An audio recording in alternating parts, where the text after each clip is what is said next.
Good morning everyone. तो हम लोग साइटोक्रोम P450 पढ़ चुके थे, राइट। हमने मैकेनिज्म देखा था, हमने देखा था कैटालिटिक साइकिल कैसे होती है। हमने ये भी देखा था कि जब हाइड्रोकार्बन से रिएक्शन करता है तो फिर वो रेडिकल मैकेनिज्म को फॉलो करता है, राइट। हमने ये भी देखा था कि सेलेक्टिविटी जो होती है वो कैसे एक्सो कॉम्प्लेक्स बनाता है, और सेलेक्टिविटी में हमने देखा था कि सब्स्टिट्यूएंट का भी रोल है, राइट। जो ऑक्सीजन उस पर लगा हुआ है उसका भी रोल है। अगर आप उन सबको हटा दो तो सेलेक्टिविटी सिस्टम की क्या हो जाती है, कम हो जाती है। आवाज नहीं आ रही क्या?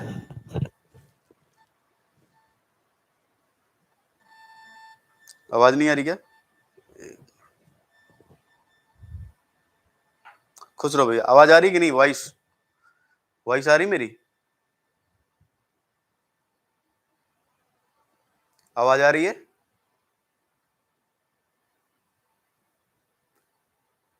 एक बार बता दो आवाज आ रही है?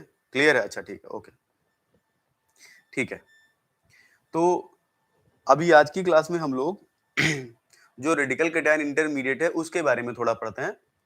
उसका रीजन सिंपल ये है कि उससे एग्जाम में क्वेश्चन आया भी है, और दूसरा इंपॉर्टेंट ये है कि वो रेडिकल कैटायन इंटरमीडिएट हमारे पास कैटालेज में भी बनता है, पेरोक्सिडेज में भी बनता है, और साइटोक्रोम P450 में बनता है, इसलिए इंपॉर्टेंट हो जाता है हमारे लिए वो, राइट। तो उसके बारे में हम लोग स्टडी करते हैं रेडिकल कैटायन इंटरमीडिएट की, उसकी प्रॉपर्टीज जो है वो हम कैसे प्रेडिक्ट करते हैं, फिर उसमें बॉन्डिंग जो होगी वो कैसे होगी, मैग्नेटिक बिहेवियर उसका कैसे हमें दिखेगा, जो कलर आ रहा है उसका रीजन हमने कैसे समझाया कि नहीं जो कलर है वो one electron oxidation of porphyrin की वजह से ही है, right, pi to pi star की वजह से नहीं है, ठीक है। तो हम लोग उसी के बारे में पढ़ते हैं।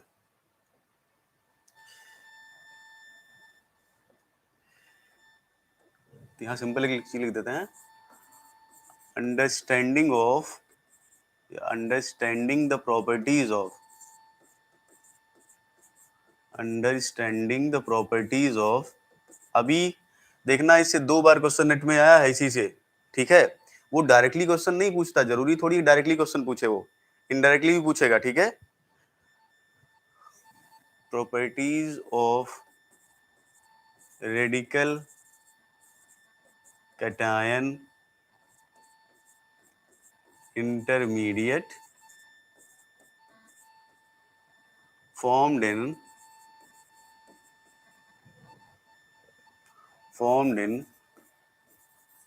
cytochrome P450, right. तो आपको लिखना कुछ नहीं, बस ध्यान से समझने की कोशिश करो, ठीक है। देखो हमारे पास रेडिकल कैटायन इंटरमीडिएट क्या था,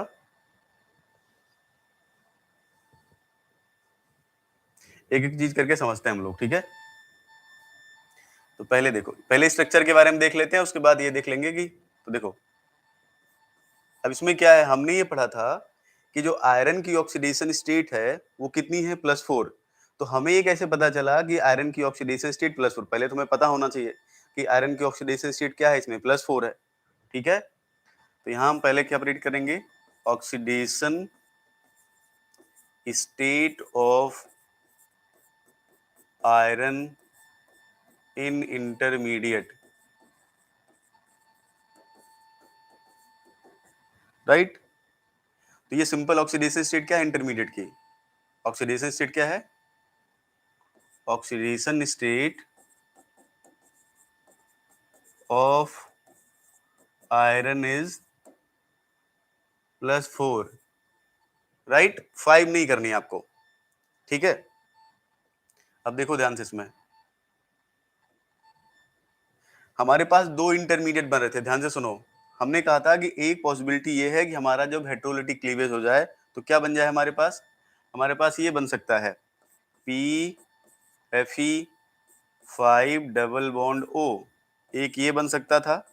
और हमारे पास क्या बना है, radical cation intermediate Fe4 double bond O, right. Heterolytic cleavage से ये भी बन सकता था, ये भी बन सकता था, दोनों हेटेरोलिटिक क्लीवेज से बन सकते थे। लेकिन हमने किसको प्रेडिक्ट किया, हमने प्रेडिक्ट किया किसको, इस वाले को। क्यों प्रेडिक्ट किया, क्योंकि देखो यहाँ पे जो आयरन ऑक्सीजन बॉन्ड लेंथ है यहाँ पर वो नियर अबाउट आई है 1 पॉइंट स्ट्रॉन्ग, राइट। और ये जो बॉन्ड लेंथ है मैच कराया गया तो बॉन्ड लेंथ किससे मैच करती है? It is for iron 4 oxidation state, iron 4 system. मतलब और भी कॉम्प्लेक्स देखे गए जिनमें देखा गया कि जो आयरन ऑक्सीजन बॉन्ड लेंथ है वो 1.6 एंगस्ट्रॉम कहाँ पे है? तो देखा गया कि वो वहां पे होती है जहां आयरन की ऑक्सीडेशन स्टेट क्या होती है? 4, राइट। तो यहाँ पे भी ऐसे किया गया कि यहाँ भी आयरन की ऑक्सीडेशन स्टेट क्या हो गई? 4। तो पहला स्टेप देखो कैसे हमें पता चला कि जो हमारा इंटरमीडिएट है उसकी ऑक्सीडेशन स्टेट 5 नहीं है 4 है, क्योंकि जो आयरन ऑक्सीजन बॉन्ड लेंथ थी सिस्टम में वो नियर अबाउट थी 1.6 एंगस्ट्रॉम और मैच करा गया। तो देखा गया कि ये जो बॉन्ड लेंथ है वो तब वाली बॉन्ड लेंथ होती है जब आयरन +4 ऑक्सीडेशन स्टेट में ऑक्सीजन के साथ बाइंडिंग करता है। क्लियर इतनी बात? दूसरा, आप एक चीज जानते हो कि आयरन की ऑक्सीडेशन स्टेट को प्रेडिक्ट करने के लिए हम लोग मॉसबार स्पेक्ट्रम का भी डेटा लेते हैं, राइट। तो अगर मॉसबार डेटा देखो, मॉसबार data also suggest iron 4 oxidation state, 5 नहीं। कैसे? आप जानते हो कि जब आप मॉसबार स्पेक्ट्रम की स्टडी करते हो तो आप दो पैरामीटर लेते हो ना। एक पैरामीटर आप क्या लेते हो? एक हम लोग लेते हैं आइसोमर शिफ्ट, दूसरा हम लोग लेते हैं क्वाड्रुपोल स्प्लिटिंग, राइट। तो यहाँ पे हम लोग आइसोमर शिफ्ट जब निकालते हैं तो लगभग आता है 0.06, राइट। और क्वाड्रुपोल स्प्लिटिंग की वैल्यू नियर अबाउट 1.62 या ऐसे समथिंग आती है। तो ये जो यहाँ वैल्यू है ना, ये भी सजेस्ट करती है, सजेस्ट कि आयरन जो है वो +4 ऑक्सीडेशन स्टेट में है। आपसे क्वेश्चन कैसे पूछ सकता है? देखो इसमें आपको मॉसबार डेटा दे देगा 4, ठीक है, एक हाई वैल्यू, उससे लो वैल्यू, उससे लो वैल्यू, उससे लो वैल्यू, और पूछ लेगा बताइए इनमें ऑक्सीडेशन स्टेट या इनमें जो रेडिकल कैटायन इंटरमीडिएट बनता है कैटलेज में, पेरोक्सिडेज में या साइटोक्रोम P450 में, उसमें ये बताइए कि जो आइसोमर शिफ्ट होगी उसकी वैल्यू क्या होगी। तो जो लीस्ट वैल्यू होगी ना, कॉमनली आप आयरन 1 में क्या होती है ज्यादा, देखो जितना ज्यादा नंबर ऑफ इलेक्ट्रॉन होता है डी में, राइट, आइसोमर शिफ्ट उतनी क्या होती है आपकी ज्यादा। जैसे जैसे आप 1 के बाद देखो आयरन +1 में क्या है? ज्यादा इलेक्ट्रॉन। जब आयरन +2 की बात करोगे तो इलेक्ट्रॉन का नंबर कम हो जाएगा। आयरन +3 की बात करोगे तो इलेक्ट्रॉन का नंबर और कम हो जाएगा। आयरन +4 की बात करोगे तो इलेक्ट्रॉन का नंबर और कम हो जाएगा। जैसे जैसे डी इलेक्ट्रॉन का नंबर कम होता है वैसे वैसे आइसोमर शिफ्ट आपका क्या होने लगता है? कम। ये तो पढ़े होगे ना आप, as the number of d electron increases, sorry, d electron decreases, delta that is isomer shift, ये डिक्रीज करता है। तो जो इतनी लो वैल्यू आ रही है ना, ये लो वैल्यू का मतलब सिंपल ये है कि ये वो आयरन यहाँ पे प्रेजेंट है जिसमें, वो आयरन यहाँ पे प्रेजेंट है, गुड मॉर्निंग बेटा, वो आयरन यहाँ पे प्रेजेंट है जिसमें डी इलेक्ट्रॉन का नंबर क्या है? कम है, राइट। और मैच कराया गया तो देखा गया, पता चला कि ये किससे मैच करता है? ये उस आयरन से मैच करता है जहां पर आयरन की ऑक्सीडेशन स्टेट क्या है? 4। तो कोई जरूरी थोड़ी है कि आपसे यही पूछे, आपसे सिंपल पूछ सकता है कि रेडिकल कैटायन इंटरमीडिएट के लिए बताइए अप्रोक्सीमेटली डेल्टा वैल्यू क्या आनी चाहिए? तो वो डेल्टा वैल्यू आएगी जो आयरन 4 के लिए आती है, ना कि 5 के लिए। समझ गए? ये बताओ, ये बात क्लियर है? कोई जरूरी थोड़ी है कि आपसे आयरन की ऑक्सीडेशन स्टेट पूछे, आपसे मॉसबार डेटा पूछ सकता है वो, क्योंकि मॉसबार स्पेक्ट्रोस्कोपी भी तो आपके सिलेबस में है ना।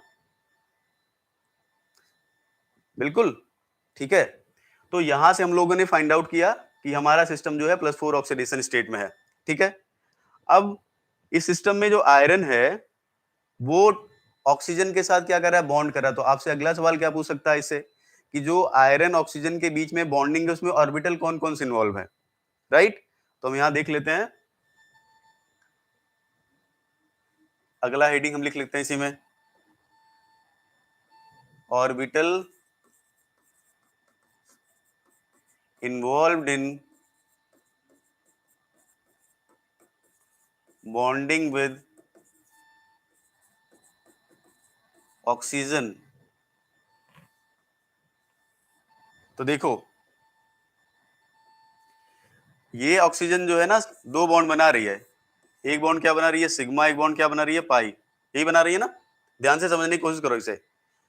अब सिग्मा बॉन्ड जो होता है, आपको पता है कि आयरन के पास यहाँ पे कौन सी ऑर्बिटल है, डीजेड स्क्वायर, इसके पास यहाँ की ऑर्बिटल से क्या बनाएगा ये, ऑक्सीजन की ऑर्बिटल से ये सिग्मा बॉन्ड। तो ये जो आयरन की डीजेड स्क्वायर ऑर्बिटल है ना, ये ऑक्सीजन की पी ऑर्बिटल से क्या बना रही है सिग्मा बॉन्ड, ये इसकी पी ऑर्बिटल हो गई। इसका मतलब डीजेड स्क्वायर ऑर्बिटल किसकी, मेटल की, और पी ऑर्बिटल किसकी, ऑक्सीजन की, ये क्या बना रहे हैं सिग्मा बॉन्ड। तो आपसे क्वेश्चन, ये सिग्मा बॉन्डिंग में कौन सी ऑर्बिटल इन्वॉल्व है, फिर यहां पर एक पाई बॉन्ड भी तो बन रहा है, राइट। पाई बॉन्ड कौन सी ऑर्बिटल बनाती है, पाई बॉन्ड वो ऑर्बिटल बनाती है जो बिटवीन द एक्सिस होती है, कौन सी, D x Y, D Y Z, D x Z. अब ध्यान से देखो इधर, पाई बॉन्डिंग अगर देखोगे तो ये हमारे पास है पोरफायरिन, इस पोरफायरिन में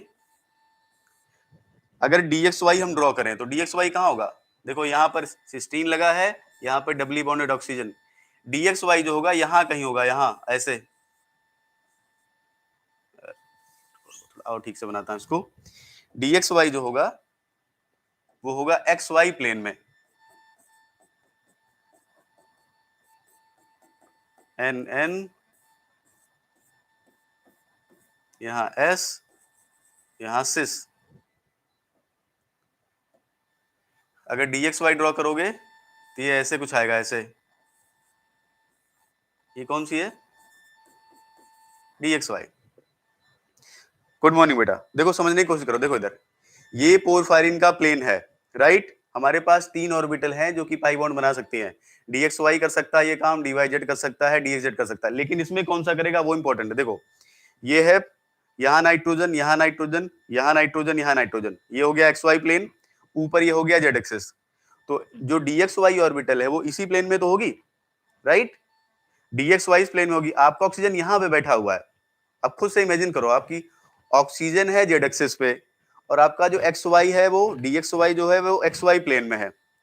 तो बताओ क्या ऐसी कोई ऑर्बिटल जो xy प्लेन में है, जो xy प्लेन में है वो जेड वाली एक्सिस वाली ऑर्बिटल से इंटरेक्ट कर पाएगी। खुद से सोचो कि dxy यहाँ पे है, यहाँ पर हमारा ऑक्सीजन है, क्या dxy ऑक्सीजन की ऑर्बिटल से ओवरलैप करेगा, एक का प्लेन xy है, एक का प्लेन z है, करेगा क्या, बिल्कुल नहीं करेगा, क्योंकि ये प्लेन डिफरेंट है, ये प्लेन क्या है डिफरेंट है, राइट। तो पाई बॉन्डिंग में ये पार्टिसिपेट नहीं करेगा, तो कभी भी dxy मत लगाना। फिर बचा कौन सा ऑर्बिटल हमारे पास, बचा है dyz और dxz, इसी तो ये देखो कैसे पार्टिसिपेट करेगा।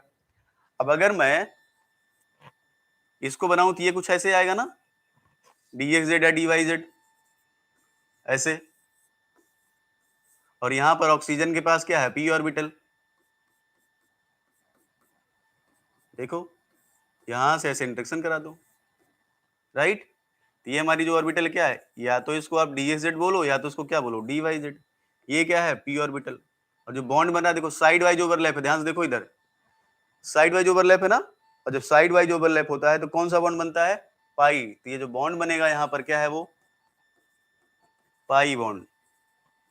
इसका मतलब जो मेटल ऑक्सीजन डबल बॉन्ड है यहाँ पर आयरन में, इसमें सिग्मा बॉन्ड में क्या हो रहा है, मेटल की डीजेड स्क्वायर है, राइट, और ऑक्सीजन की पी ऑर्बिटल है।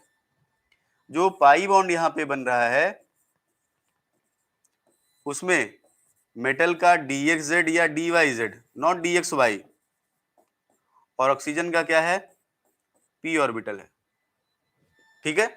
आप चाहो तो p ऑर्बिटल में थोड़ा और बेहतर से जा सकते हो, देखो सिग्मा बॉन्ड में अगर ये z है तो ये क्या होगा pz, राइट। पाई बॉन्ड में अगर xz है तो ये या तो क्या होगा pxy, या तो क्या होगा सॉरी, या तो क्या होगा ये px, या तो क्या होगा ये py, राइट। तो ये ऑर्बिटल बॉन्डिंग में इन्वॉल्व होंगी, किसके साथ, ऑक्सीजन के साथ, किसके केस में, साइटोक्रोम p450 में। हालांकि मैं आपको पहले भी पढ़ा चुका हूं हीमोग्लोबिन में भी इसी तरह होता है।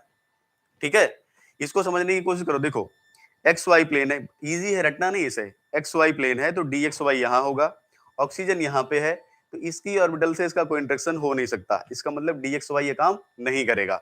राइट, अब हमारे पास बचा डी एक्स जेड और हमारे पास बचा d Y Z. D x z वो भी देखो, डी एक्स जेड में जेड है, डी वाई जेड में भी जेड है, तो जिसमें जेड होगा वो इंटरेक्ट कर सकता है उस एटम की ऑर्बिटल से जो जेड के अलोंग प्रेजेंट है। तो ऑक्सीजन कहाँ प्रेजेंट है? जेड के अलोंग। तो जो डी एक्स जेड है उसमें भी जेड है, जो डी वाई जेड है उसमें भी जेड है, इसलिए वो लोग साइड वाइज ओवरलैप करके पाई बॉन्ड बना सकते हैं, डी एक्स वाई नहीं बनाएगा। समझ गए? तो सिग्मा बॉन्ड में डीजेड स्क्वायर, पाई बॉन्ड में मेटल की d x z d Y z. Ligand की बात करोगे तो ऑक्सीजन का क्या होगा? पीजेड, और यहां बात करोगे या तो पी एक्स वाई या पी वाई, या तो पी एक्स या पी वाई। बताओ इतनी बात समझ में आई कि बॉन्डिंग कैसे हो रही है?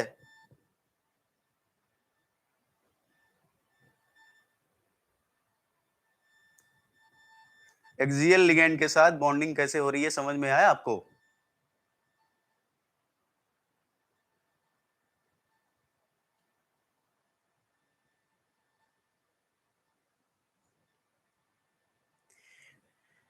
ठीक है, तो देखो एक क्वेश्चन तो आपसे पूछ सकता है पहला वाला। दूसरा क्वेश्चन आपसे पूछ सकता है कि बताइए कि जो रेडिकल कैटायन इंटरमीडिएट है इनमें बॉन्ड जो बन रहा है उसमें ऑर्बिटल कौन से इन्वॉल्व है। थर्ड क्वेश्चन आपसे पूछ सकता है, आपसे पूछ लेगा कि बताओ डी ऑर्बिटल की एनर्जी का ऑर्डर क्या है इस कॉम्प्लेक्स में। ये आपसे पूछ लेता है कि जैसे आप ऑक्टाहेड्रल में स्प्लिटिंग कराते हो ना, टेट्राहेड्रल में स्प्लिटिंग कराते हो, स्क्वायर प्लेनर में कराते हो, आपको एक पोरफायरिन कॉम्प्लेक्स दे दे, एक्सियल लिगेंड दे दे, पूछ ले बताइए कि इस सिस्टम में डी ऑर्बिटल की स्प्लिटिंग कैसे होगी, कौन सी डी ऑर्बिटल की एनर्जी लो होगी, कौन सी डी ऑर्बिटल की एनर्जी हाई होगी। और ये पूछ नहीं सकता। अभी मैं आपको समझाता हूं, फिर मैं आपको दिखाता हूं कि पूछा है आज से 9 साल पहले। ठीक है, इनडायरेक्टली पूछा है। राइट, तो देखो यहां लिख देते हैं हम crystal field splitting, splitting in radical cation intermediate, in radical cation intermediate।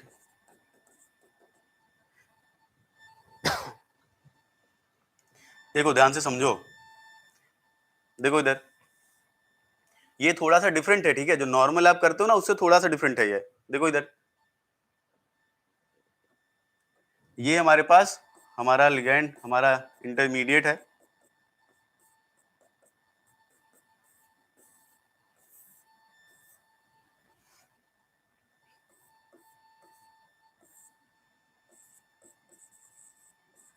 ठीक है।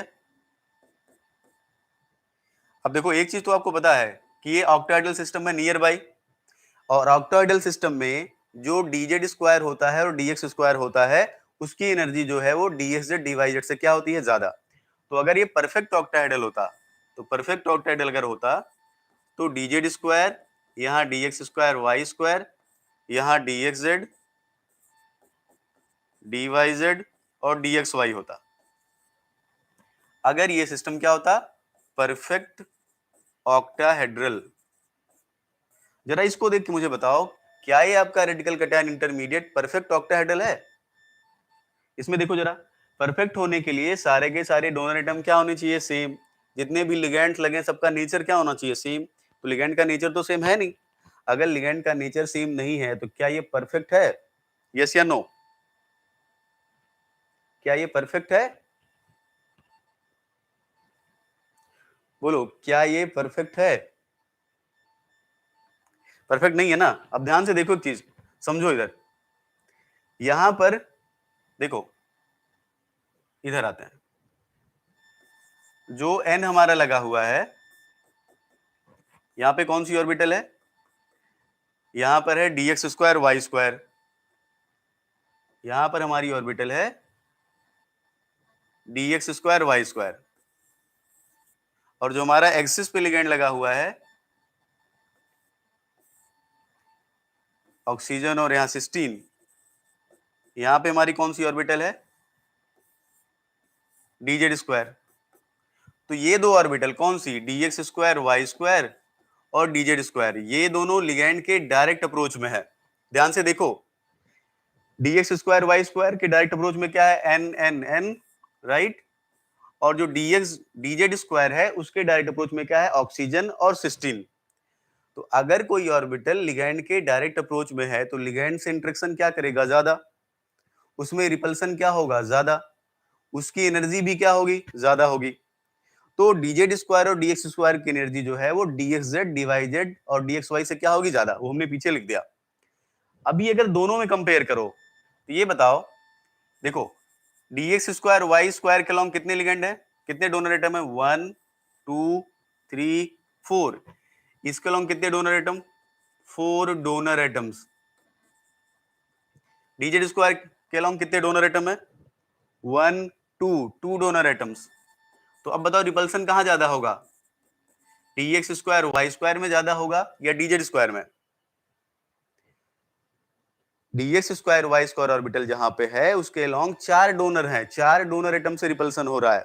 जो dz स्क्वायर ऑर्बिटल है उसके अलॉन्ग 2 डोनर एटम है, एक ऑक्सीजन ऊपर, नीचे क्या है, sulphur of the cysteine.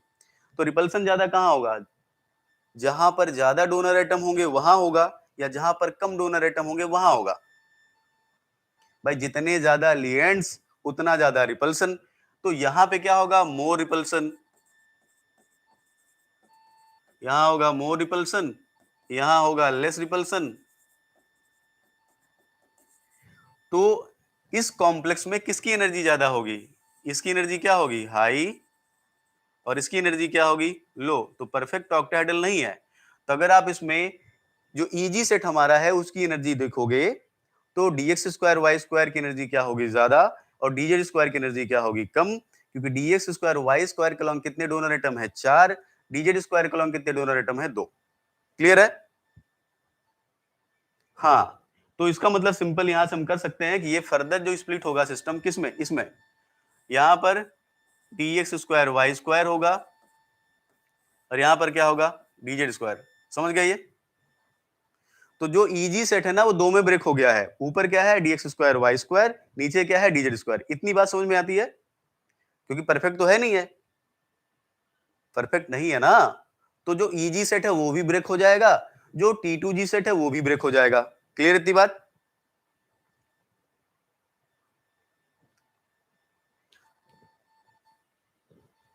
Right. Please इसे जॉन टेलर डिस्टॉर्शन से कंपेयर मत करना, क्योंकि जब आप जेड आउट पढ़ते हो ना, जेड आउट, राइट, तो वहां पे आप ऐसे ही देखते हो कि dx स्क्वायर ऊपर है dz स्क्वायर नीचे है। चलो ठीक है ये बात, यहां उस तरह कॉन्सेप्ट मत लगाना। अब ध्यान से इसमें समझो, ये ज्यादा इंपॉर्टेंट है, ठीक है। इसमें मैं आपसे अगर पूछूं तो बताइए कौन से ऑर्बिटल की एनर्जी सबसे ज्यादा होनी चाहिए, स्प्लिट तो ये भी होगा T2G भी। इसमें कौन सी ऑर्बिटल की एनर्जी अप होनी चाहिए, dxz की अप होनी चाहिए, dyz की। एक चीज ध्यान रखो, ये दोनों साथ साथ जाएंगे जहां जाएंगे, क्यों, क्योंकि दोनों में z है, राइट, ये अलग रहेगा। तो आपको ये बताना है कि dxy ऊपर रहेगा कि dxy नीचे, सोच के बताना ध्यान से। dxz dyz की एनर्जी सेम रहेगी, dxy की एनर्जी अलग रहेगी। अब हो सकता है कि dxy ऊपर चला जाए, dxz dyz नीचे रह जाए, या ये भी हो सकता है कि dxy नीचे रह जाए, dxz dyz ऊपर चला जाए। मतलब ये पॉसिबिलिटी हो सकती है क्या, ये ऐसे हो जाए, dxy यहां हो जाए, dxz dyz यहां हो जाए, या फिर ऐसा हो सकता है कि dxz dyz ऊपर हो जाए और dxy नीचे। तो आप मुझे बताना कि पहला वाला होना चाहिए या दूसरा वाला होना चाहिए। सब लोग बहुत ध्यान से करो, बताओ। स्प्लिट तो T2G भी होगा।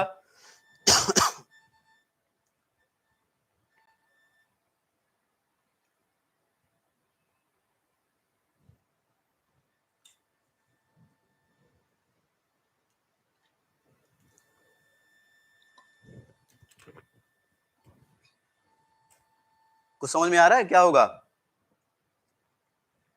आप जितना क्रिस्टल फील्ड स्प्लिशन एनर्जी पढ़े हो ना, पूरा ज्ञान लगाओ आप, जितना आप सीखे हो अभी तक, स्प्लिटिंग पढ़े हो ना आप, सोचो जरा ध्यान से एक बार। अच्छा dxy ऊपर रहेगा। चलो अब समझो, इधर समझो, ये बताओ, इधर देखो, देखो इधर, ये xy प्लेन है राइट, और ये पूरा सिस्टम क्या है, कॉन्जुगेटेड, ठीक है। तो जो dxy है, ध्यान से देखना, अगर मैं ऐसे बनाऊं इसको, यहां मेटल है, ये नाइट्रोजन, नाइट्रोजन,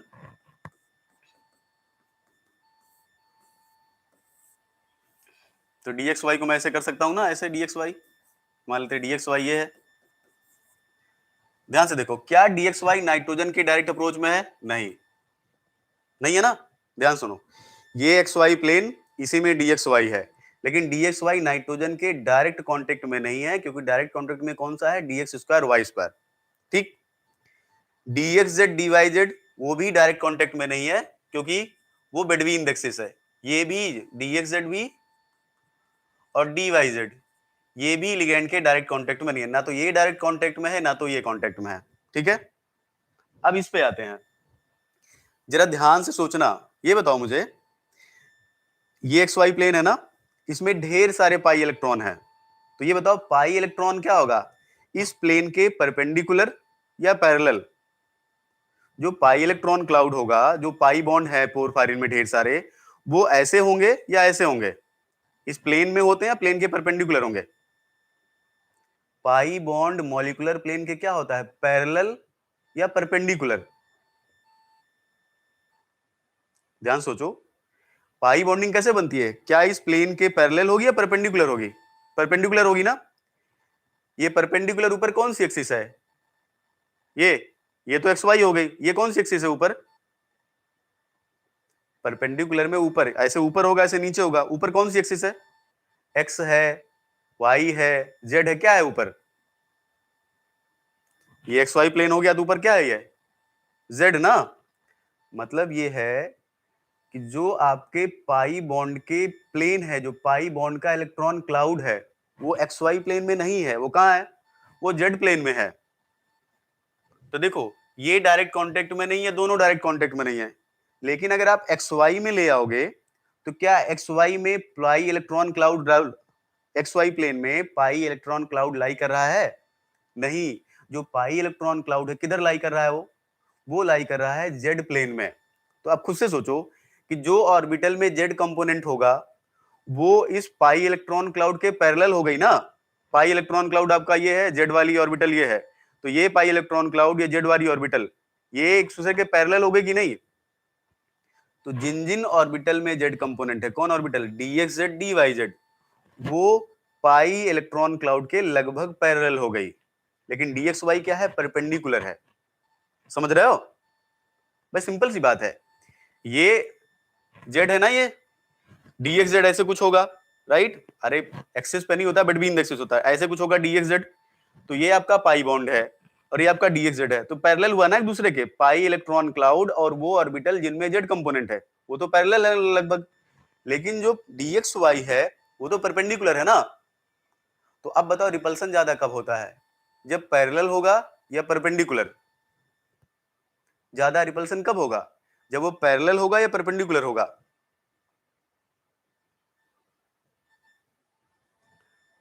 रिपल्सन ज्यादा कब होगा, जब पैरेलल होगा या परपेंडिकुलर? हाँ, जब क्या होगा वो जब क्या होगा वो पैरेलल। तो सिंपल सी बात है, ऐसे आप समझ सकते हो कि जो यहाँ पर पाई इलेक्ट्रॉन क्लाउड है ना, इसमें पोरफायरिन में ऐसे, ठीक है, राइट, ऐसे मैं दिखा सकता हूं, ये सब ये पाई इलेक्ट्रॉन क्लाउड,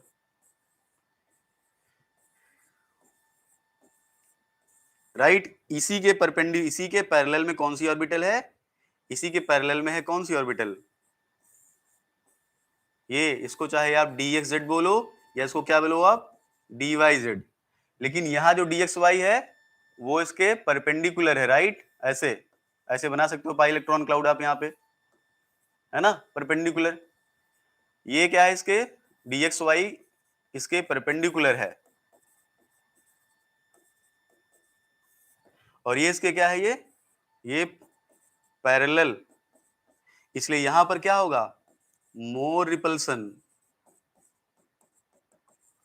और इसके केस में क्या होगा, लेस रिपल्सन। जहां रिपल्सन कम होता है वहां क्या होगा, लेस एनर्जी। जहां रिपल्सन ज्यादा होता है इनकी एनर्जी क्या होगी, मोर एनर्जी। समझ में आ रहा है? इसीलिए जब आप ऑर्बिटल ड्रॉ करते हो ना तो dxy नीचे आता है और dx dyz कहां रहता है, ऊपर। बोलो ये बात क्लियर है? पैरेलल होने की वजह से देखो, डायरेक्ट कांटेक्ट में ये भी नहीं है क्योंकि ऑर्बिटल तो एग्जैक्टली ऐसे होगी, लेकिन ये जो आपके पास सिस्टम है ये थोड़ा ऐसे होगा, तो है पैरेलल, लेकिन ऐसा भी नहीं कि सीधे इसी के कांटेक्ट में है। लेकिन अगर कंपैरिजन करोगे आप dxy से तो उसके पैरेलल तो है ही नहीं कोई, राइट? इसलिए dxy में रिपल्सन क्या होगा, कम। dx dyz में रिपल्सन क्या होगा, ज्यादा। इसीलिए इनकी एनर्जी ज्यादा होती है और इसकी एनर्जी क्या होती है, कम होती है। तो जेड आउट जैसा नहीं है ये। जेड आउट में क्या होता है, dx स्क्वायर वाई स्क्वायर ऊपर, डी स्क्वायर नीचे, फिर dx y होता है, फिर dx z dy z। यहां ऐसा नहीं है, यहां क्या है, इसलिए ध्यान रखना, यहां पर ऐसे है dx z dy z dx y। किसमें है ये, इस कॉम्प्लेक्स में, ए बोल देते हैं यहां पर। समझ में आया?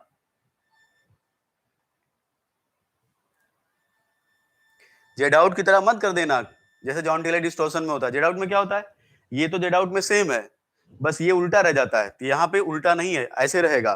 समझ में आया क्यों ऐसा है? तो गड़बड़ मत करना, ठीक है?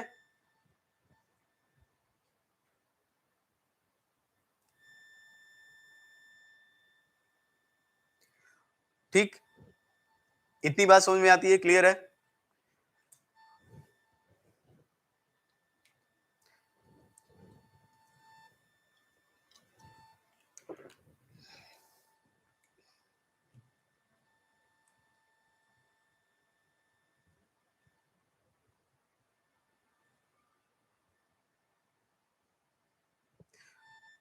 अभी मैं आपको टेफर 2013 का क्वेश्चन कराता हूं, इसी कॉन्सेप्ट पे बेस्ड है बिल्कुल वो। अगर आपको ये आइडिया होता तो उसमें एक ही ऑप्शन था जिससे आंसर हो जाता है ये, वैसे तो उन्हें मल्टीपल ऑप्शन दिए थे। ठीक है, देखो क्वेश्चन क्या था, सुनो इधर।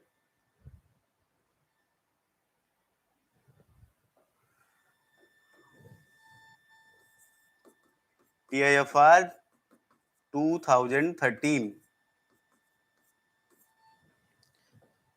पूरा मैं क्वेश्चन नहीं लिखता, मैं इतना लिखता। देखो ये हमारे पास उन्होंने कॉम्प्लेक्स दिया, मैग्नीज का कॉम्प्लेक्स एक है और यहाँ पोरफायरिन। पोरफायरिन स्ट्रक्चर एग्जाम में पोरफायरिन बनाया भी था उन्होंने, ठीक है? मैं शॉर्ट में आपको दिखा रहा हूँ क्योंकि पूरा बनाने में टाइम लगेगा। यहाँ डबल बॉन्डो, यहाँ पर OH लगा हुआ था। ऐसे पूछा था कि करेक्ट सेट ऑफ, इसमें दो सेट थे तो मैं आपसे एक सेट पूछता हूं, the correct set of energy of d orbitals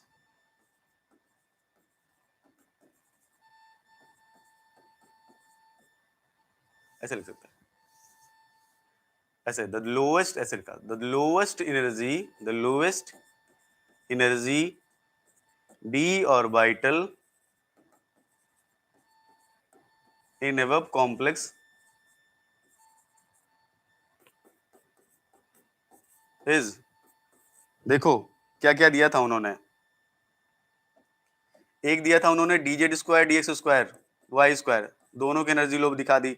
एक में दिखा dz स्क्वायर हो गया, एक में dxz dyz dxy, और एक में लिखा था इन्होंने dxy। क्या आंसर देते आप अगर आपको स्प्लिटिंग नहीं पता होती, राइट? ठीक है, अगर आपको स्प्लिटिंग नहीं पता होती तो क्या आंसर देते आप? जनरली हम जो पढ़ते हैं ऑक्टाहेड्रल में कि लोएस्ट एनर्जी सेट क्या होता है, dxz dyz। मैं थोड़ा सा इसको और कॉम्प्लिकेटेड अगर करूं तो मैं ऐसे भी लिख सकता था, देखो इधर ऐसे कर लो, ऐसे, एक मिनट, अभी ये ज्यादा अच्छा है क्योंकि अगर आपके पास थोड़ा सा और ज्ञान होता तो आप जॉन टेलर डिस्टॉर्शन पे जाते। ध्यान सुनो मेरी बात, इस क्वेश्चन में आपसे पूछा था कि लोएस्ट एनर्जी डी ऑर्बिटल कौन सी है। तो देखो आपके पास अगर अगर आप जॉन टेलर डिस्टॉर्शन के बारे में पढ़े होते, हालांकि वो तो पढ़ोगे ही, तो आप जेड आउट तक पहुंचते। जेड आउट पे जब आप जाते ना तो क्या करते आप, देखो ध्यान से, जेड आउट पे जाते तो आप ऐसे करते, d x square y square d z square d x z D x Y d x z d Y z, right. क्यों मैं ऐसा बोल रहा हूं, क्योंकि नॉर्मली हम लोग क्या दिखाते हैं, जेड आउट। बट यहाँ जॉन जेड आउट जेड इन की बात नहीं हो रही है। यहाँ सिंपल अगर आप स्प्लिटिंग करोगे ना क्रिस्टल फील्ड, और उसने लिखा था कि क्रिस्टल फील्ड स्प्लिटिंग बताओ, जॉन टेलर डिस्टॉर्शन के बारे में कुछ नहीं लिखा था, तो यहाँ सिंपल आंसर क्या होता, डी एक्स वाई। इसमें एक स्टेटमेंट और दिया था कि ऑक्सीडेशन स्टेट कौन सी स्टेबल होगी कौन सी नहीं, तो खैर वो अगर आप यही पता होता ना तब भी आपसे क्वेश्चन सॉल्व हो जाता। सिर्फ यही ऑप्शन अगर आपको पता होता कि डी एक्स वाई जो है लोएस्ट एनर्जी ऑर्बिटल हो। समझ गए?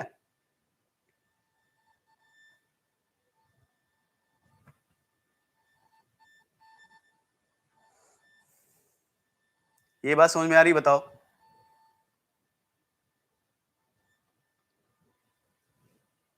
चलो ठीक है, तो मैं उम्मीद करता हूं कि बॉन्डिंग के बारे में आपको आइडिया हो गया, स्प्लिटिंग के बारे में आपको आइडिया हो गया, आयरन की ऑक्सीडेशन स्टेट +4 है वो नहीं भूलोगे आप, ठीक है। यहीं से एक चीज और कैलकुलेट कर लेते हैं हम लोग, इसके मैग्नेटिक मोमेंट के बारे में। तो देखो इस कॉम्प्लेक्स का मैग्नेटिक मोमेंट भी देख लेते हैं। ये इंपॉर्टेंट इसीलिए हो जाता है क्योंकि 3 एंजाइम में बनता है ये मैग्नेटिक मोमेंट, या मैग्नेटिक मेजरमेंट देख लेते हैं, मैग्नेटिक मेजरमेंट। अब यहीं से आप बता सकते हो कि क्या होगा इसमें। देखो स्प्लिटिंग क्या है, डी एक्स वाई सबसे नीचे है, फिर डी एक्स जेड है, और क्या है डी वाई जेड, फिर क्या है हमारे पास डी जेड स्क्वायर, फिर हमारे पास क्या है d x square y square. Iron कौन सी ऑक्सीडेशन स्टेट में, 4, लो स्पिन होगा।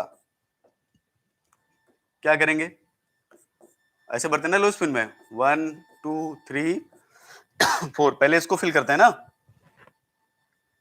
तो कितने अनपेड इलेक्ट्रॉन यहां से हो गए, 2। और देखो साथ में इसके पोरफायरिन प्लस भी लगा, ये भी लगा ना, ये इसके पास कितना अनपेड इलेक्ट्रॉन होता है, 1। पूरे सिस्टम में सिर्फ आयरन के पास ही अनपेड इलेक्ट्रॉन थोड़ी है, पोरफायरिन पे भी एक रेडिकल है ना। तो गलती मत करना, ध्यान से सुन लो पहले। सिस्टम में अगर आपसे अनपेड इलेक्ट्रॉन पूछेगा टोटल, तो कितने लिखोगे आप, 3, 2 नहीं, पूरे सिस्टम में। समझ में आ रहा है? इसके बाद साइटोक्रोम सी ऑक्सीडेज पढ़ाएंगे, ठीक है, कल से, राइट। अभी साइटोक्रोम सी ऑक्सीडेज है, और विटामिन B12 है, नाइट्रोजनेज और फोटोसिंथेसिस, बस, ठीक। बाकी सब में मैं इतना टाइम नहीं दूंगा, ठीक है, लेकिन हाँ वो चीजें आपको जरूर आनी चाहिए जिससे आपके एग्जाम में क्वेश्चन तो जरूर हो, ठीक है। देखो इधर, तो ये जो है आपके पूरे कॉम्प्लेक्स में आयरन +4 में है, पोरफायरिन पे एक इलेक्ट्रॉन है, तो होता क्या, देखो एक अनपेड इलेक्ट्रॉन यहाँ पे है, एक अनपेड इलेक्ट्रॉन यहाँ पे, एक यहाँ पे, इनके बीच में हो जाती है फेरोमैग्नेटिक कपलिंग, फेरोमैग्नेटिक कपलिंग। तो देखो 1 2 3, तो तीनों ऐसे हो जाएंगे, तो तीनों की स्पिन क्या है, सेम, तो एस की वैल्यू कितनी आ गई, 3/2। तो आपसे अगर टोटल स्पिन क्वांटम नंबर पूछे इस कॉम्प्लेक्स में, तो वो 1 नहीं है, वो 3/2 है, क्योंकि पोरफायरिन पे भी तो एक अनपेड इलेक्ट्रॉन है ना, समझ रहे हो। पोरफायरिन पे भी एक अनपेड इलेक्ट्रॉन है, आयरन 4 पे 2 अनपेड इलेक्ट्रॉन है। आपसे ये भी पूछ सकता है कन्फिग्रेशन कि बताओ ये जो पर्टिकुलर हमारा कॉम्प्लेक्स है इसमें कन्फिग्रेशन क्या है, लिख देगा DXY में 2 इलेक्ट्रॉन है, DXZ में 1 इलेक्ट्रॉन है, DZ स्क्वायर में 2 इलेक्ट्रॉन है। क्वेश्चन बहुत सारा आ सकता है इसी टॉपिक से, सिर्फ इसी से, इसलिए थोड़ा ध्यान से पढ़ना, ठीक है। डिटेल में पढ़ाएंगे भैया, क्योंकि देखो सबसे बड़ी चीज है कि एग्जाम में क्वेश्चन सॉल्व, मुझे ये ना लगे ना कि मैंने जो है कहीं ऐसा लगा कि नहीं मैंने आपको कम पढ़ा दिया, मुझे ऐसा नहीं लगना चाहिए, ठीक है। तो मैं आपको पूरी बातें बताऊंगा जिससे एटलीस्ट जब आप पढ़ के जाओ तो आपको लगे तो आपने कुछ सीखा, एग्जाम तो निकल जाएगा अगर आपके पास नॉलेज है, अगर आप सारा सब कुछ तो पढ़ ले रहे हो ना आप, एग्जाम तो आपका वैसे भी हो जाएगा, मतलब इस टॉपिक से क्वेश्चन तो हो ही जाएंगे, लेकिन थोड़ी अगर आपको नॉलेज रहेगी तो सब्जेक्ट के बारे में आपसे डर नहीं लगेगा, रटोगे नहीं आप, ठीक है। ये बात समझ में आई। तो इसका मैग्नेटिक मोमेंट मेजरमेंट अगर आप देखोगे तो एस की वैल्यू कितनी आती है, 3/2, ये ध्यान रखना, क्योंकि 2 अनपेड इलेक्ट्रॉन किसके पास है, आयरन के पास है, और 1 अनपेड इलेक्ट्रॉन किसके पास है, हमारे पास यहाँ पे। तो ये तीनों मिलके क्या हो जाते हैं, तीनों सेम स्पिन में आ जाते हैं, इनमें फेरोमैग्नेटिक कपलिंग हो जाती है और सिस्टम जो है वो एस की वैल्यू कितनी आ जाती है 3/2। आपसे ये भी पूछ सकता है कि जो आपके पास रेडिकल कटायन इंटरमीडिएट बनता है एस की वैल्यू कितनी है उसमें, कितनी है उसमें 3/2। 2 इलेक्ट्रॉन कहाँ है अनपेयर्ड आयरन के पास, एक कहाँ है यहाँ पे, समझ गए ना। अब इतना जल्दी से समझ लो, फिर मैं आपको एक चीज और समझाता हूं, एक दो चीजें इसमें बची है, उसके बाद क्लास आज कंप्लीट हो जाएगी, ठीक। फिर मैं आपको क्वेश्चन भी करवाता हूं, भी एक तो टिफर में क्वेश्चन आया था, अभी नेट वाला भी आपको करवाता हूं, ठीक है। जल्दी से कर लो इतना।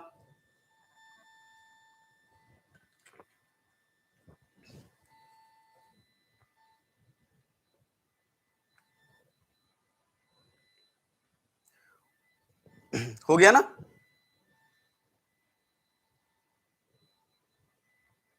देखो एक सबसे बड़ा सवाल पता क्या है कि जो हमने यहां पर रेडिकल कटायन इंटरमीडिएट बनाया है, राइट। हमने जो है रेडिकल कटायन, खैर ठीक है, हमने स्टडी कर ली कि आयरन 4 ऑक्सीडेशन स्टेट में है, राइट।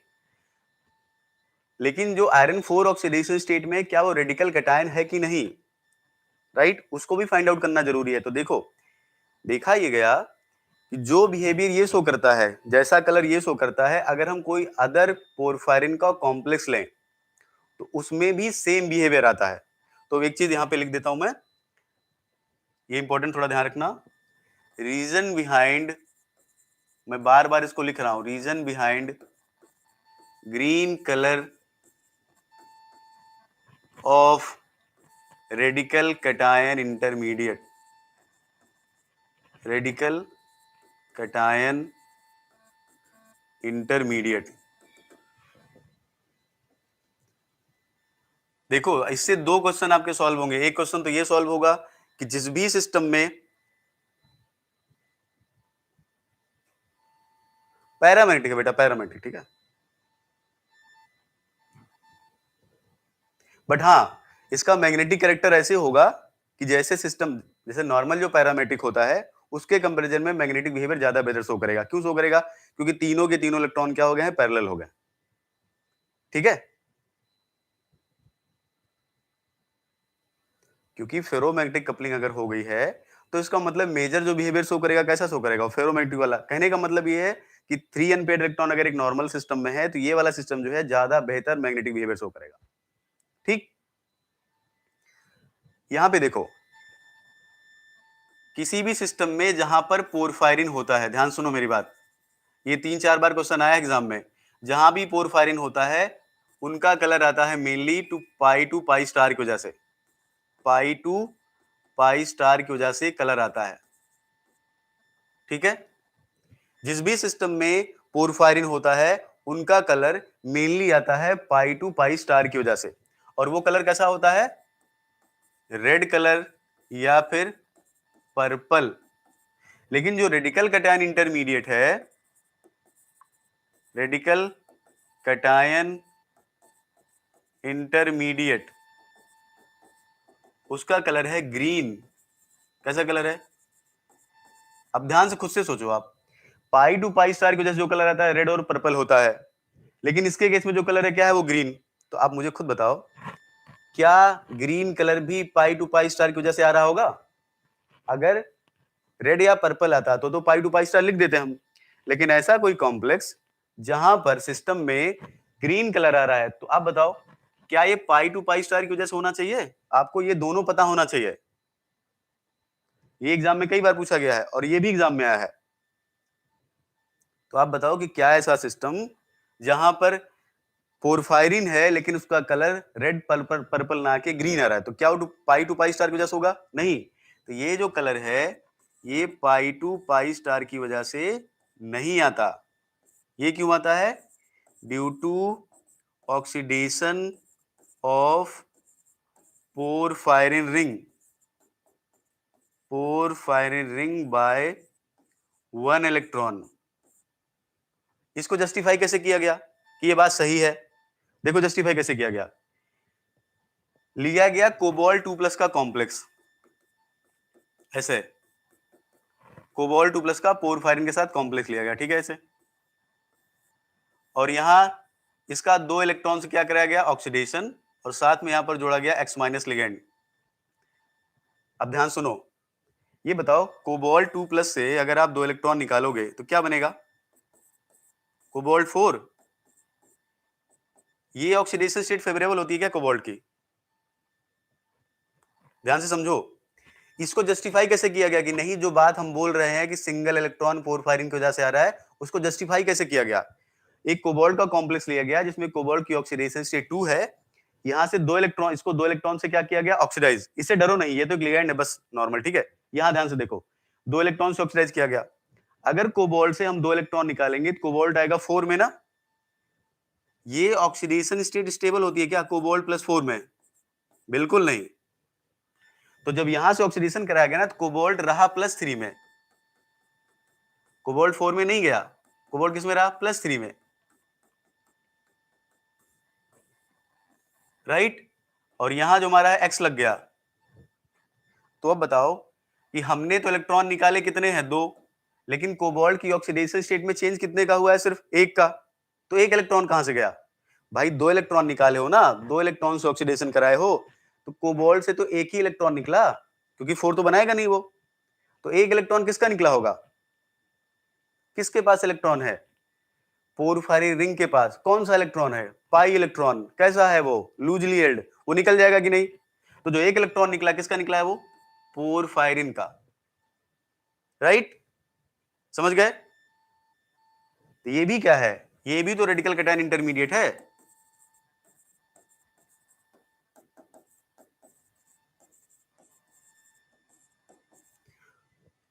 और इसका कलर जो आया क्या आया? वो ग्रीन। देखा गया कि कैसा कलर है? ग्रीन कलर है। तो अगर ये रेडिकल कैटायन इंटरमीडिएट ग्रीन है, जो हमने पढ़ा था वो भी रेडिकल कैटायन इंटरमीडिएट ग्रीन था, तो दोनों में क्या बन रहा है? यही तो बन रहा है।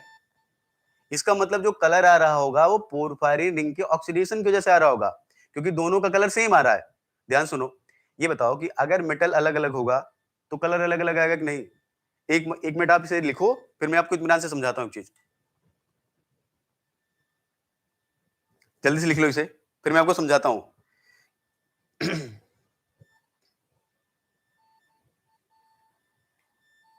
अब एक चीज समझो, ये बताओ कि आयरन और कोबाल्ट की डेल्टा वैल्यू क्या होती है? अलग अलग, यस या नो? भाई आयरन की स्प्लिटिंग अलग होगी, कोबाल्ट की स्प्लिटिंग क्या होगी? अलग होगी, ठीक है। अगर दोनों की स्प्लिटिंग अलग अलग है, दोनों अलग अलग लाइट को ऑब्जॉर्व करेंगे, दोनों अगर अलग अलग लाइट को ऑब्जॉर्व करेंगे तो दोनों का अलग अलग कलर होगा, राइट। लेकिन आयरन वाले कॉम्प्लेक्स का रेडिकल कैटायन इंटरमीडिएट का भी सेम कलर है और इस कोबाल्ट वाले का भी सेम कलर है। इसका मतलब इसमें मेटल का कोई लेना देना नहीं है, क्योंकि अगर मेटल का लेना देना होता तो दोनों का कलर सेम नहीं होता। ध्यान से समझने की कोशिश करो, आयरन वाले कॉम्प्लेक्स का भी कलर कैसा है? ग्रीन। कोबाल्ट वाले कॉम्प्लेक्स रेडिकल कैटायन का भी कलर कैसा है? ग्रीन। तो अगर आप सोचो कि मेटल की वजह से ये कलर आ रहा होता तो आयरन का कलर अलग आता, कोबाल्ट का कलर अलग आता, लेकिन दोनों का कलर क्या आ रहा है? सेम। इसका मतलब मेटल यहाँ पे कुछ नहीं कर रहा है, कलर का रीजन मेटल नहीं है, कलर का रीजन कुछ और है। वो क्या है? वो रीजन क्या है बेटा? समझ लो। काजल ध्यान से देखो बेटा, पहले समझो, ठीक है, अभी बताता हूं, राइट। देखो पहले radical cation intermediate iron, radical cation intermediate cobalt, इसका भी कलर ग्रीन, इसका भी कलर ग्रीन। तो अब मुझे बताओ क्या कलर मेटल की वजह से आ रहा होगा क्या? अरे मेटल अलग अलग है। अगर कलर के लिए मेटल रिस्पॉन्सिबल होता ना तो सिंपल सी बात है, वो सिस्टम जो है कैसा आता? इसका आयरन का कलर अलग आता, इसका कलर अलग आता, राइट। लेकिन दोनों का कलर आ रहा है सेम। इसका मतलब जो इलेक्ट्रॉनिक ट्रांजिशन हुआ है दोनों में सेम है। तो दोनों में क्या चीज कॉमन है बताओ? पोरफायरिन रिंग ही तो कॉमन है। और पोरफायरिन रिंग में यहां पर जो पोरफायरिन रिंग है क्या है? सिंगल इलेक्ट्रॉन से ऑक्सीडाइज। अब पोरफायरिन में कलर दो वजह से आ सकता है, एक पाई टू पाई स्टार, लेकिन जो पाई टू पाई स्टार कलर आता है वो कैसा होता है? रेड या पर्पल। ये कैसा है? ग्रीन। इसका मतलब पाई टू पाई स्टार खत्म, मेटल का नेचर खत्म, बचा क्या फिर? यही तो बचा कि पोरफायरिन रिंग क्या है? वो सिंगल इलेक्ट्रॉन से क्या हुई है? ऑक्सीडाइज। तो कंफ्यूज नहीं होना है आपको कि मेटल ऑक्सीडाइज हो गया, पोरफायरिन में पाई टू पाई स्टार हो गया, क्योंकि अगर मेटल ऑक्सीडाइज हुआ होता तो आयरन और कोबाल्ट का कलर डिफरेंट आता, जो कि सेम है। इसका मतलब मेटल का कोई लेना देना नहीं है, पहली चीज। दूसरा, पाई टू पाई स्टार ट्रांजिशन हुआ होता तो कलर ग्रीन नहीं आता, रेड या पर्पल आता, वो भी नहीं आ रहा है। तो फिर दोनों में कॉमन क्या है? रेडिकल कैटायन इंटरमीडिएट में इस कोबाल्ट कॉम्प्लेक्स में कॉमन क्या है? पोरफायरिन रिंग ऑक्सीडाइज इसमें भी हुई है, उसमें भी हुई है। इसका मतलब कलर का रीजन क्या है? Oxidation of porphyrin ring by single electron. तो चाहे वो जितना ऑप्शन दे दे एग्जाम में, आप कंफ्यूज नहीं होना, यहां से मैंने क्लियर किया है आपको। समझ गए? समझ में आया? तो अगर ये समझ में आया तो मैं आपको नेट का क्वेश्चन कराता हूं अभी। मेटल की वजह से नहीं आ रहा होगा, क्योंकि मेटल की वजह से आ रहा होगा तो डिफरेंट आता, क्योंकि एक जगह आयरन हमने लिया था, एक जगह हमने कोबाल्ट लिया है। पोरफायरिन की वजह से पाई टू पाई स्टार की वजह से नहीं आ रहा है, क्योंकि अगर पाई टू पाई स्टार की वजह से आता तो रेड या पर्पल आता, ये क्यों आता ग्रीन? फिर दोनों में कॉमन क्या बचा?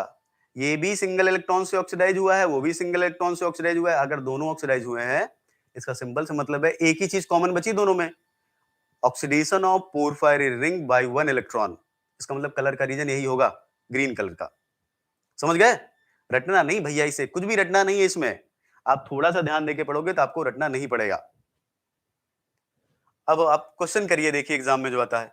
तो हमने मैग्नेटिक प्रॉपर्टी पढ़ ली, हमने कलर का रीजन, अब तो भूलोगे नहीं ना कि कलर का reason pi to pi star की वजह से आता है। मैंने लिख दिया था, पाई टू पाई स्टार की वजह से कैसा कलर होता है? रेड या पर्पल। ठीक, तो देखो क्वेश्चन करते हैं हम लोग।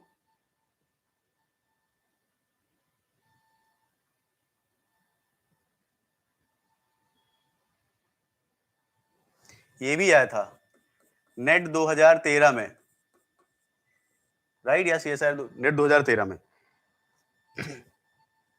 लिखा है ऑक्सीडाइज्ड, क्वेश्चन लिख लो साथ में हमारे, oxidised form of catalase, oxidised form of catalase A, यहां स्ट्रक्चर बनाया हुआ है, प्रिपेयर्ड बाय, या ऐसे लिख सकते हैं, prepared from reaction of Fe, P मतलब पोरफायरिन, पोरफायरिन आयरन, ऐसे लिख सकते हैं, porphyrin iron with H2O2, H2O2 has green color, has green color, green color because, अब देखो जो आपका बना के दिया हुआ क्या है, वो ये है FeNN, ये बना है आपका, ठीक है? आपको याद भी होना चाहिए, मैंने आपको पढ़ाया भी है। इसे पॉजिटिव चार्ज है, एक यहाँ लिगेंड लगा दो 6 वाला, इन्होंने लगाया नहीं बट हमने लगा दिया है। तो रीजन इन्होंने पूछा है, oxidation state of iron, oxidation state of iron change from, या changed from iron 3 to iron 4, B pi to pi star transition, third, या C porphyrin ring is oxidised by one electron, porphyrin ring is oxidised by one electron. और fourth में यही लिख देता हूं option, iron 4 is coordinated to anionic tyrosinate ligand, जो L है ना, इसको टायरोसिनेट बोल रहा है वो, लिगैंड इन एक्सियल पोजीशन। नेट 2013 का क्वेश्चन है। लिखा है कि जो कैटलेज है ना, ऑक्सीडाइज फॉर्म ऑफ कैटलेज, ये कैटलेज का ऑक्सीडाइज फॉर्म है, जो बना किससे है? PFE की रिएक्शन से किससे बना है? H2O2 के साथ, ये बना है। इसका कलर आता है ग्रीन। पूछ रहा है कि इसका ग्रीन कलर किस वजह से है? क्योंकि आयरन का ऑक्सीडेशन 3 से 4 हो गया है, पाई टू पाई स्टार ट्रांजिशन की वजह से ऐसा हो रहा है, या जो पोरफायरिन रिंग है वो एक इलेक्ट्रॉन से ऑक्सीडाइज हुई है, या जो आपका ये लिगेंड है वो टायरोसिनेज है। क्या लगाते आप आंसर?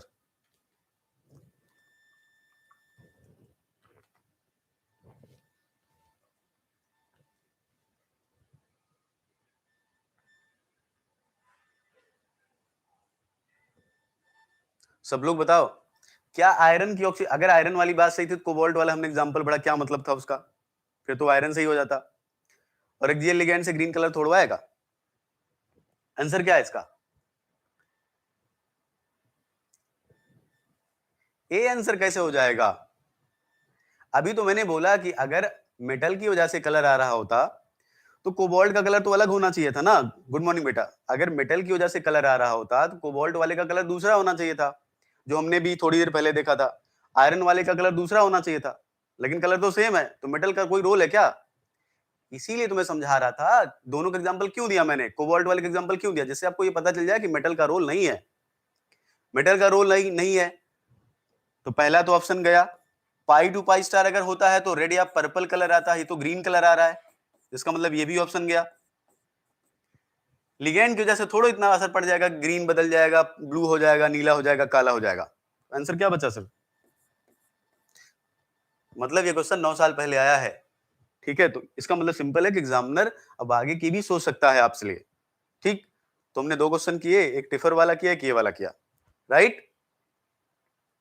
ठीक है, देखो इसमें एक चीज और थी, पेरोक्साइड सेंट, बट कभी आप मुझे ध्यान दिलाना, जब मैं क्लास पढ़ा रहा हूँ तो मैं आपको पढ़ा दूंगा। अभी साइटोक्रोम P450 के पार्ट को यहीं पे कंप्लीट करते हैं हम लोग। पेरोक्साइड सेंट में आपको समझा दूंगा एक बेसिक रीजन की ये जो रेडिकल कैटायन इंटरमीडिएट है ये बना कैसे होगा। खैर वो एक्सपेरिमेंटल चीज है, लेकिन हाँ कभी हम लोग जब पढ़ लेंगे, बायो इनऑर्गेनिक पढ़ लेंगे, तो आप मुझे याद दिलाना, तो पेरोक्साइड सेंट में आपको समझा दूंगा कि क्या है वो। मैंने कल नाम लिया था इसलिए मैं बोल रहा हूँ, क्योंकि मैंने कल बोला था उसके बारे में, इसलिए मैं बोला, तो मैं आपको उसके बारे में पढ़ा दूंगा कि उसका मतलब क्या होता है। बाकी साइटोक्रोम P450 में इतना आपको पढ़ना है। सारे मैंने कोशिश की आपको सब कुछ समझाने की, तो आप अगर ठीक से पढ़ लोगे तो एटलीस्ट इस टॉपिक से क्वेश्चन आपका नहीं छूटेगा, ठीक है। तो अब हम लोग आज की क्लास को एंड करेंगे और कल हम लोग पढ़ेंगे साइटोक्रोम सी ऑक्सीडेज। ये भी इंपॉर्टेंट एंजाइम है, साइटोक्रोम सी ऑक्सीडेज। इंपॉर्टेंट क्यों है पता है ये?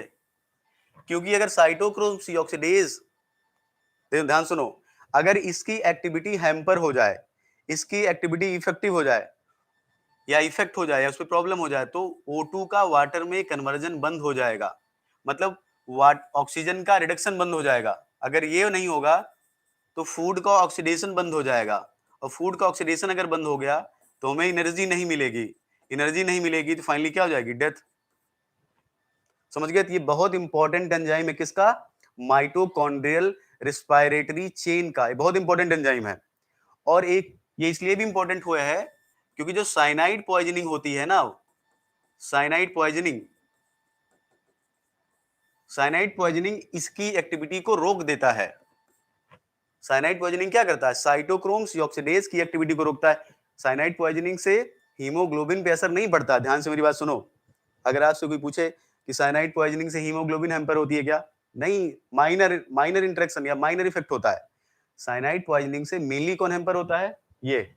अगर ये हैम्पर हो गया तो O2 का ऑक्सीडेशन बंद हो गया, इसका ऑक्सीडेशन नहीं होगा तो फूड का क्या, इसका रिडक्शन नहीं होगा O2 का, तो फूड का रिडक्शन नहीं होगा। फूड का रिडक्शन नहीं होगा तो एनर्जी थोड़ी मिलेगी हमें, एनर्जी नहीं मिलेगी तो फाइनली क्या हो जाएगी? Death, right. तो इसका मतलब जो साइनाइड पॉइजनिंग है वो माइटोकॉन्ड्रियल रिस्पायरेटरी चेन को पूरी तरह से ब्लॉक कर देती है। तो समझ में इंपॉर्टेंट क्यों है?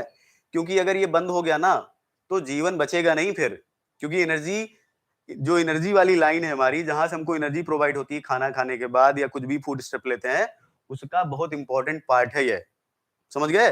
साइटोक्रोम सी ऑक्सीडेज ये लास्ट मेंबर है माइटोकॉन्ड्रियल रिस्पायरेटरी चेन का। It is responsible for conversion of dioxygen to water. अगर ये बंद हो गया इसका मतलब डेथ निश्चित है, और साइनाइड जो होता है इसी को हैम्पर करता है, ठीक है। पीपीटी नहीं है बेटा ये, राइट, ठीक है। क्लास में आ जाओ मुन्ना, क्लास में आके पढ़ लो, देख लो। देखो सिंपल सी बात, एक चीज सुनो, कभी ना ये जो स्टडी मटेरियल होता है ना, इन पे ज्यादा बिलीव मत किया करो।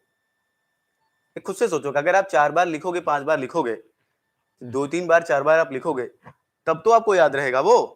बुक तो मैं भी, बुक तो 50 की खरीद के हम रख लेंगे। इसलिए मेरा सजेशन सिंपल ये है विनय जी आपको, कि कभी भी जब भी आप कोई क्लास करो ना, तो क्लास में साथ में नोट्स बनाना शुरू करो, जिससे आपको लॉन्ग टर्म तक याद रहे। ये बाद में कुछ नहीं होता, ठीक है, राइट। तो मैं तो यही सजेस्ट करूंगा कि क्लास में रहिए, या फिर आप जो भी जैसे ही आपको पढ़ाया जा रहा है वैसे साथ साथ में लिखते जाओ। बाद में अगर आपको लगता है, हाँ हाँ रिकी, मैं कोशिश करूंगा बेटा, मैं जल्दी करूंगा ये। अगर आपको बाद में लगता है तो आप 2-3 लाइन, जैसे मैंने यहाँ पे लिखा, आप 2-3 लाइन अपने मन से लिख लो आप समझने के लिए। मैं तो बहुत चीजें बोलता हूँ, क्या मैं जितनी चीजें बोलता हूँ सब कुछ लिख रहा हूँ? नहीं। तो जो चीजें मैं बोला हूँ उसको साथ साथ में लिखते रहो, बाद में पढ़ोगे तो आपको याद हो जाएगा। और याद रखो, जब आप खुद से लिखोगे ना, तो आपको ज्यादा दिन तक याद रहेगा, ठीक है। ठीक है, तो आज की क्लास को हम लोग एंड करते हैं। शाम को हम लोग फिर से पढ़ेंगे reaction mechanism in coordination complexes 8 PM पे। आज हम लोग पढ़ेंगे चीलेट इफेक्ट, वो इंपॉर्टेंट है, राइट। वो चीलेट इफेक्ट जो है, एंट्रोपिक फैक्टर डोमिनेटिंग होता है, एंथैल्पी फैक्टर डोमिनेटिंग होता है। रिंग जो है वो 5 मेंबर रिंग ज्यादा स्टेबल क्यों है 6 मेंबर रिंग से, ये सब चीजें हम लोग पढ़ेंगे शाम वाली क्लास में। तो अभी साइटोक्रोम P450 से जितने क्वेश्चन आपके एग्जाम में आए थे सब हो जाएंगे, मैंने लगभग सब करा दिया है। एक क्वेश्चन मैं आपसे पूछ लेता हूं, खुद ही बता दोगे। साइटोक्रोम P450 एल्कीन का क्या करता है? इपॉक्सीडेशन। एक बार एक क्वेश्चन आया था कि रो फंक्शन ऑफ साइटोक्रोम P450, तो जितने भी आपने फंक्शन पढ़े हैं, राइट, वो सब आप याद, वो तो आपको पढ़ा पता ही है, तो वो आंसर आप कर लोगे। एक आध क्वेश्चन अगर होगा तो आप कर लेना, ठीक है। बाकी डेप्थ वाला कोई ऐसा कोई क्वेश्चन नहीं जो मैंने छोड़ा हो। नॉर्मल फंक्शन में तो इपॉक्सीडेशन कराता है, राइट, और जो आपके पास हाइड्रोकार्बन है उनमें हाइड्रोक्सिलेशन कराता है ना, एमीन को ऑक्सीडेशन कराता है, सल्फर का सल्फर ऑक्साइड में कन्वर्ट कर देता है, एल्डिहाइड को एसिड में कन्वर्ट कर देता है। ये सब चीज तो आप पढ़ो, ये तो मैंने लिखवा ही चुका हूं, तो देख लेना। बाकी आपके जितने क्वेश्चन थे मैंने सब करवा दिए। तो कल हम शुरू करेंगे साइटोक्रोम P450 8 बजे फिर से, और शाम को पढ़ेंगे हम लोग चीलेट इफेक्ट का क्या असर पड़ता है थर्मोडायनेमिक स्टेबिलिटी पे। ये थर्मोडायनेमिक, ये इंपॉर्टेंट है। इसके बाद जो है हम लोग पढ़ेंगे फिर इनर्टनेस और लेबिलिटी क्या होती है, कैसे हम बताएंगे कोई भी कॉम्प्लेक्स काइनेटिकली लेबाइल है, कैसे बताएंगे कोई इनर्ट है, और कौन ज्यादा लेबाइल है, कौन कम इनर्ट है, कौन कम लेबाइल है, कौन ज्यादा लेबाइल है, राइट। आज की क्लास के बाद कल की क्लास हम लोग शुरू करेंगे इनर्टनेस और लेबिलिटी, ठीक है। तो अपना ध्यान रखिए आप लोग, हम लोग शाम को फिर से मिलते हैं। Take care and thank you.